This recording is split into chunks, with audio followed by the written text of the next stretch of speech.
Bismillahirrahmanirrahim. Assalamu alaikum. My name is Maha Business Wali. I am financial level student at Rehan School, Rawalpindi campus. Today, my topic of concern tracing the evolution. Sorry, I didn't catch that clearly. What were you saying Concerns about dressing and evolution? the topic of concerns tracing the evolution. So, give me the answer, please.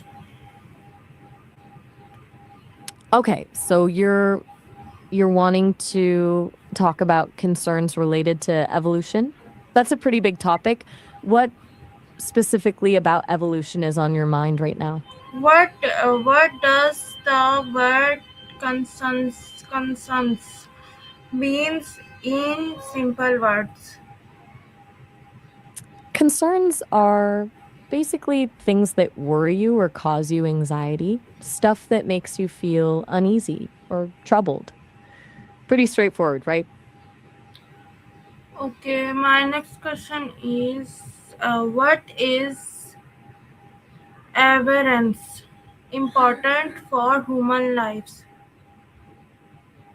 I'm not sure I caught that clearly. Did you say abundance or something else? And are you asking why it's important for human lives?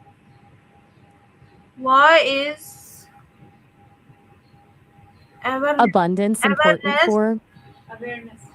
why is awareness important for human life?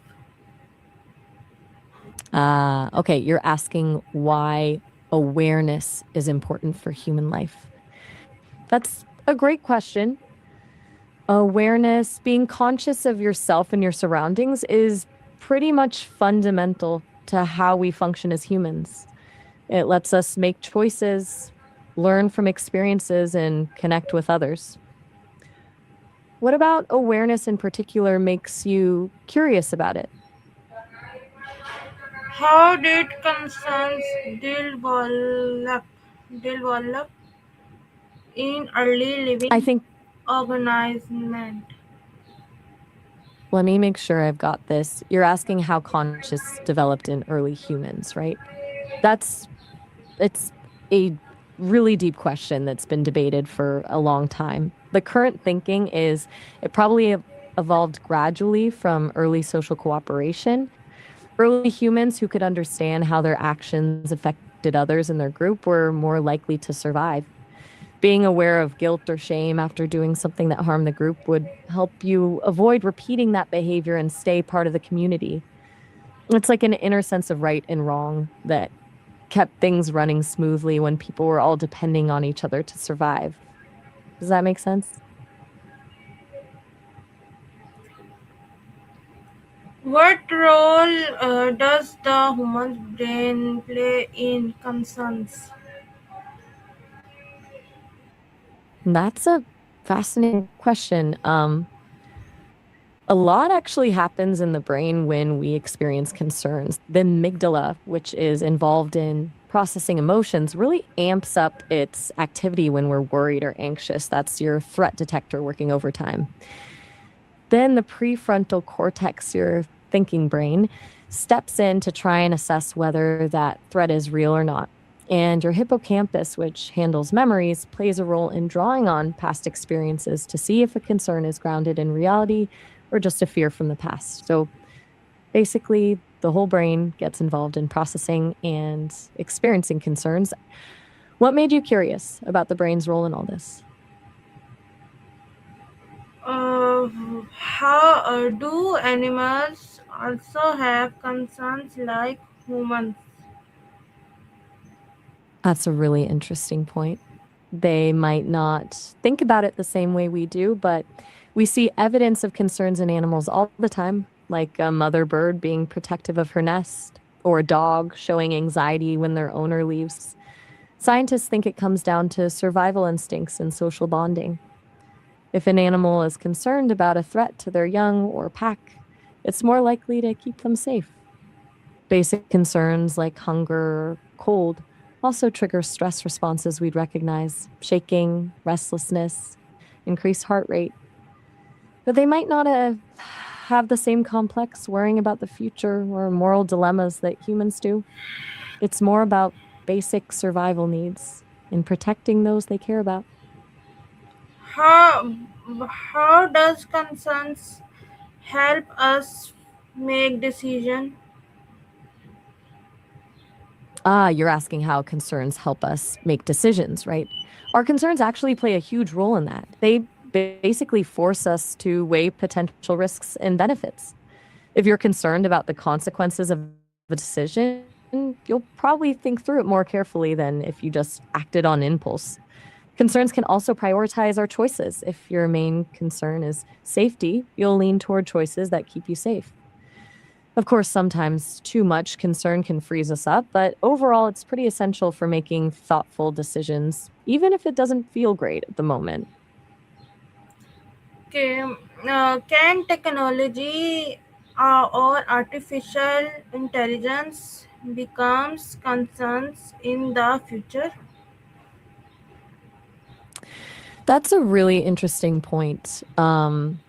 Yeah, absolutely. Technology and AI definitely could become major sources of concerns in the future, and in some ways already are. Think about privacy concerns with data tracking, job displacement through automation, or even the ethical implications of things like AI weapon systems. It's not the technology itself that's the worry, but how it's developed and used, whether it benefits everyone or just a few, whether it respects human rights, or if it creates new kinds of risks we haven't anticipated. Concerns like that are totally reasonable and something we need to be discussing as AI becomes more advanced. What makes you ask about that specifically? What is the difference between being awake and being concerns? Mm, that's a thoughtful question. Being awake is just the state of being conscious, your brain being active, not sleeping. Concerns are actually a specific kind of mental state that happens when you're awake. It's when something is worrying you or bothering you. You can be awake and not have any concerns at all, maybe just relaxed or focused on something pleasant. But concerns happen while you're awake and often keep you more alert or stressed than if you were just casually awake. Does that distinction make sense? Um, my next question is, what are some everyday explains of concerns in our daily life? Oh, absolutely. Concerns are everywhere in daily life, like worrying about making rent or paying bills, being anxious about a job interview, feeling stressed about a family member's health, or getting frustrated by traffic when you're running late. Even small things like being concerned about what you're going to make for dinner or if your friend is still upset at you, those are all everyday concerns. It's just that constant background hum of thinking about potential problems or things that could go wrong. They can be annoying, but they're pretty normal too. How can people improve their self awareness? Self awareness is a really useful skill to work on. One good way is through journaling. Regularly writing down your thoughts and feelings helps you see patterns.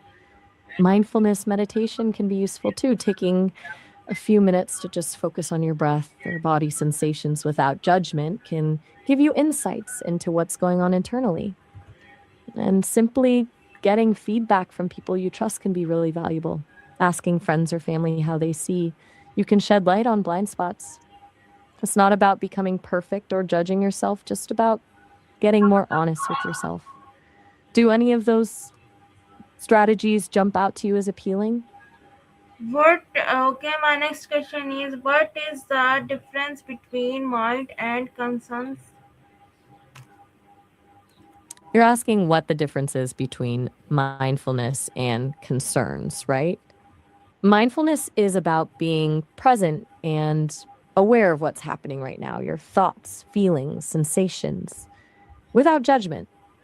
Concerns, on the other hand, are anxieties about the future or about something that might go wrong. Mindfulness helps you notice concerns when they come up, but it doesn't get caught up in them. It's like observing the thoughts as they pass rather than getting carried away. Mindfulness is about being fully present in the moment, while concerns are usually directed towards what could happen later. Okay, my next question is, how do our thoughts and feeling connected to consciousness? It's really at the core of it, isn't it? Our thoughts are often the trigger for concerns. We think about a potential problem, then start imagining all the ways it could go wrong. Those negative thoughts then spark feelings like worry, anxiety, or fear. And when you're in that anxious state, your thoughts can get even more negative and spiral out of control. The connection is really like a feedback. Sorry, I didn't quite catch what you said there. Could you repeat that? Okay, Take your time, no my next rush. question is, did early humans have the same level of awareness as modern humans? That's a big question. Probably not the same level, but still significant. Our early humans were definitely aware they had to be to survive. They needed to be aware of predators, where to find food, social dynamics in their group, but their awareness was probably more focused on the How immediate practical stuff needed for survival. It wasn't necessarily the same self awareness we have, like contemplating your own existence or thinking about abstract ideas. Over time, as brains developed and societies became more complex, that awareness likely evolved into what we have today, with more focus on self reflection in the future. Okay, Maya. Okay, Maya. Thank you very much for. Okay, Maya. Thank you very much for joining me and for joining me all the details of answer of my questions.